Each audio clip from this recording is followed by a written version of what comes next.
Start by just acknowledging again Coach Hamilton. What a great night and a cool night for him. I obviously couldn't see the halftime. I heard it went well. I heard he was happy, which is great. Hope he gave you that big Coach Hamilton smile. He means and meant so much to me as a player, and to so many of us. All of his players, for the most part, would say the same thing. He's a really good coach, and that's why he's won a lot of games. But he's a better human. He's a better man. He prepared us for the way to live our lives in terms of when we leave.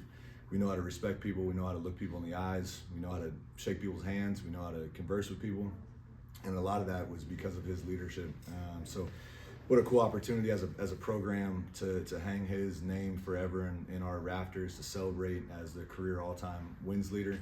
I think I got 3, which means I'm 435 behind him, but I'm coming, Coach Hamilton. It's going to take me a long time to get there, but what a cool honor for him, and I hope he enjoyed his night. Moving on to the game, I cannot iterate this enough. That is a good team. UT Martin is a good team, and they just won 2 bye games on the road against UNLV and Bradley, two really good teams. UNLV turned around and beat Memphis on the road, and so the job Jeremy's doing over there should be noticed, and it is being noticed nationally, partially because of the style of play, partially because they have a lot of guys with names I can't pronounce, but they're good players, man. It brought me back to my playing days in Europe. They're tough, they move the ball, they're physical, they guard. People don't realize they guard as a team. It's hard to score on them, which you saw tonight. We couldn't buy a bucket around the rim. Our three-point shooting was a little off because they did a good job, and he does an unbelievable job as a coach. Watching film on them, I was thoroughly impressed with the job he's doing, and I think they're going to go, if not win their league, be very, very competitive the rest of the year. With that being said, we had a couple guys in particular step up. I'll acknowledge AJ Swinton. He had a tough little stretch where we had to get after him in terms of his discipline and suspend him, and he's bounced back with a great attitude, with consistency is what we need for the rest of the year on and off the court. But you see his athleticism and the impact he can have on a game. So he was ready to play with Chauncey being out. AJ stepped in and did an unbelievable job. And then obviously, Cam Miles. Cam's minutes have been a little bit lower as a freshman, but all of our guys have been working their tails off, and he came in. Obviously, offensively is what everyone cares about in terms of just having some timely buckets and some big shots when we needed them. But defensively, I thought he was incredible. He had 3 steals. He had I think 6 or 7 deflections over the course of the game. One of our leaders in deflections. So I was very, very pleased with both of those guys as a freshman and sophomore to step in and help us win. Questions? What did you guys do at the opening of the second half to change that game and create the 17-point lead that you then played with for the rest of the game? Yeah, I think in the first half, I felt like UT Martin worked harder than us, and they were more physical. They were playing harder. Every 50-50 ball was theirs, and they got a lot of 50-50 calls tonight because they were playing more physical than us. That's just the reality of it. When you play more physical, you get more calls. And second half, I was trying to figure out what to do going into halftime, like to lay into them and say some foul language to our guys, or walk in and very politely and gently tell them that you need to get your head out of a place it shouldn't be. All right. And I chose option B, and then I asked them what they were seeing. And to our guys' credit, they said everything I would have screamed at them, in terms of our physicality, in terms of being outworked. Our defense was poor, our offense was poor because our defense, we were sleepwalking. And they did a really good job turning up the volume, specifically defensively. I gave them full freedom to run and hit and trap whenever they wanted, and they took full advantage of it. And as a team, I just thought our effort, our communication, our physicality skyrocketed in the second half. And that's why I don't think I've ever seen at any level 33-4 points off of turnovers. It single-handedly won us a game tonight. Kind of following up on the turnovers, it was 26-6. You guys forced 26. Talked to Coach Schulman, he was saying you're going to give him nightmares. You felt like you had a good game plan, but what was it that you guys were doing that was just so effective at getting turnovers today? Well, we have some good defenders that are aggressive, and especially sometimes I just got to get out of their way. you know, and that's hard to do as a coach. You know, especially when you're not playing well, you want to control it, and sometimes these kids just need to get set free. And I thought at halftime, we challenged them a little bit, and then I gave them the freedom to go execute the game plan. UT Martin does turn it over because they pass so much. They're a high volume passing team, high volume assist team, and the more you pass it, the more risky it is to turn the ball over. And we just felt like we never wanted them to get comfortable. And there were stretches where you could tell they had a comfort level offensively. But when you run and hit from different places, when you blitz ball screens, when you go from a zone to a man, back to a zone, you could tell the urgency our guys were playing with defensively really helped us force a lot of those turnovers. And that's the way we're going to play. You know, we're going to try to beat you down the court on offense, and we're going to try to create more efficient shots than we created tonight. We've got to make some of those shots, and then defensively we're going to speed teams up, and we're going to throw a lot of different looks at offenses, just keep them off balance. But one of our goals every night is to win the possession battle, and we won it tonight just by the way we played defense. When you go into a game knowing you're not going to have Chauncey, how does it shape differences in rotations, and you're going to be small at times? How does it just kind of shape your philosophy of attacking the other team? Yeah, we were not small. We were tiny at times, and but I don't mind playing small. I don't mind playing small and fast, and as long as we're covering for each other and flying around. Like I said, because Chauncey was out, and it's not going to be an extended time, but we knew going into this game we were not going to have him. The last few days we prepared on a few different lineups that we thought could be successful against UT Martin. Some were, some weren't, and that's the way the ball bounces sometimes. But like I said, guys stepped up. You know, AJ had a great game. He had some plays just athletically that kind of blow you away. And other guys, even Lejay, you know, he couldn't buy a shot. I was telling him to keep shooting, and he's looking at me like, "No, sir, I'm going to start driving." And that was probably the right call. He got to the line 10 times, way more than he's been all year.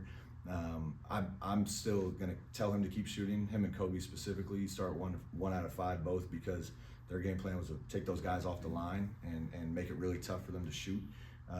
But I felt like because of that, they turned down some looks that they should have shot. But respect to Lejay to kind of figure it out as a grown-up, as a senior, of, okay, shots aren't falling, I'm going to do something else to impact the game, and especially down in the second half. He got downhill and got to the foul line, which really helped us. Have you ever gotten a technical before, like at any level, as a player or as an assistant? Yeah, a few times. Not here though, right? I wouldn't think. I don't think I ever got a tech as a player at Florida State. I think Coach Hamilton would have murdered me. But yeah, I'm not going to go into that because it's going to get me going again. But like I said, I'm still adjusting to some things in college. The refereeing being one of them. I didn't think they had a bad night by any means. I was just, you know, yeah. I'm gonna leave it at that. I would have done the same thing I did again if this game was played 5 minutes from now. I'm not afraid to stand up for our team, and overall, again, I'm gonna keep learning the college game, but I'm also gonna have our teams back, and I got to be smart about the time. Obviously, it was I think a 9 or 10 point game when it happened.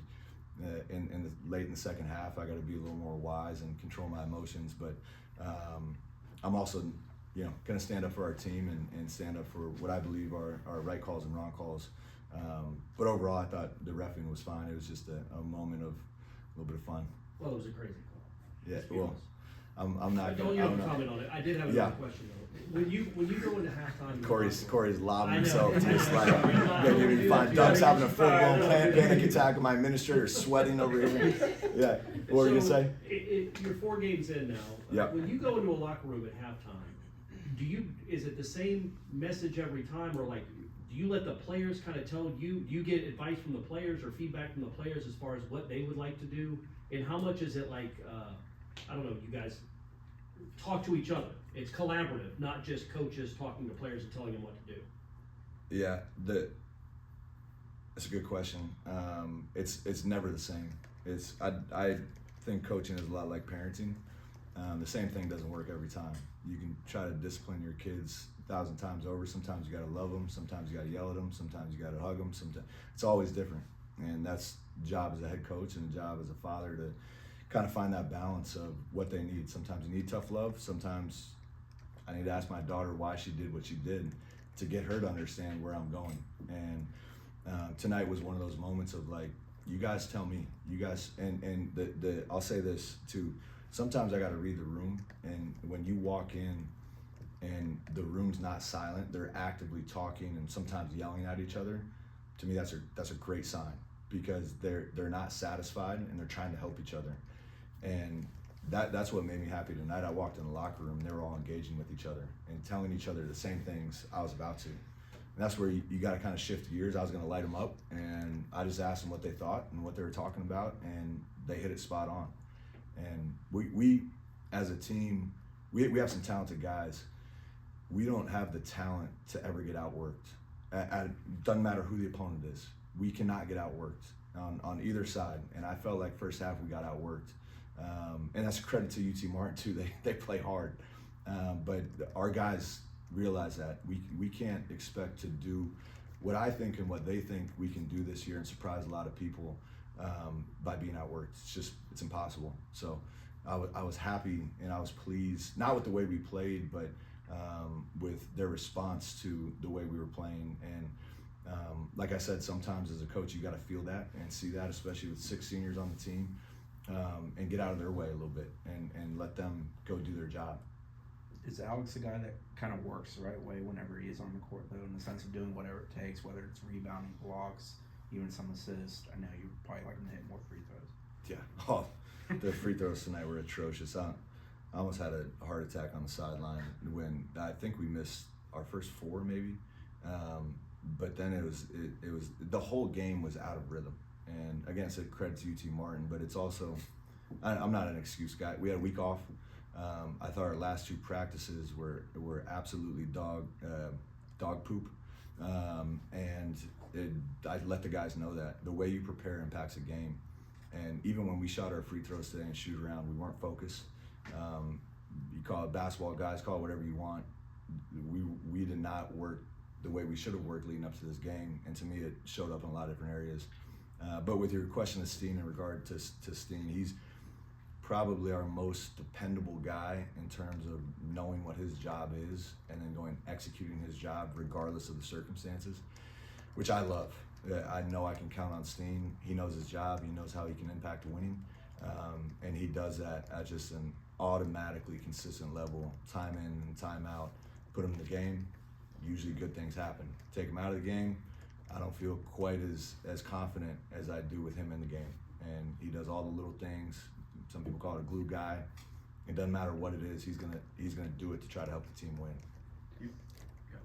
How much has it helped Tomas and Cam being around? You said 7 seniors, just learning and then leading up to a game like tonight for Cam. Yeah, Tomas and Cam and Martin. Even though Martin started tonight, that's usually our second unit in practice. And those guys have such a competitive spirit and a confidence to them that I love. And we had to have some conversations with a couple of those guys as underclassmen across the board, because naturally in human nature, you're not happy with the minutes you're getting. And I told all of them every day is an opportunity to earn more. But not only myself, our staff, and your teammates, you have to earn those minutes. You're not just gonna walk in and play 30 minutes a night. You know, it's just the reality. You have to earn those minutes, especially as an underclassman. Tonight, those guys earn more minutes, and they earn my trust a little bit more, and they earn their teammates' trust a little bit more. So it was great to see, and I think all those younger guys kind of feed off each other. They have this like delusional confidence that they're the second coming of whoever their favorite players are. But I love it. I would much rather have to turn that dial down in terms of confidence than try to turn it up. Just a quick follow-up on Cam. You talked to us about his tools and some of the stuff that he has to work through as a freshman. When he puts it all together like he did tonight, I think he also had like 8 in the final 5 minutes. Just what can that do for him when you talk about what you just did with confidence and trying to earn more minutes? Yeah, Cam's a guy that we're really excited about. He was frustrated because he feels like he can help us win in a lot of different ways, but he's also playing behind pretty good guard right now, and Rob McCray, and it helped him even more with the minutes because Rob picked up some fouls he shouldn't have. And I thought Rob was really good. He had a quiet, I don't know what he ended up with, a quiet 16 and 7, you know, with 3 steals. Like, and to me, I thought he wasn't the Rob McRae I'm used to seeing, partially because of foul trouble. But Cam, for a freshman, has you know, really really impressed our staff, and I think he'll continue to do that as he grows and matures and works on his game. Our one of our coaches I overheard 2 days ago, not yesterday, talking to Cam about like not riding the roller coaster of emotions. And shoot, I did that as a freshman too. Like I have 10 points against Maryland, and the next game I have 0, and it's like the Super Bowl, and then like the worst game of your life. And in reality, it's just like you scored a few more points. You gotta find ways to impact the game, and again, earn your teammates and your coaches' trust to play more. And that's natural. I think the world of Cam. He's gonna help us win a lot of games. Hopefully not just this year, but moving forward as he grows into, you know, our starting lead guard at some point in the future. Everybody else set?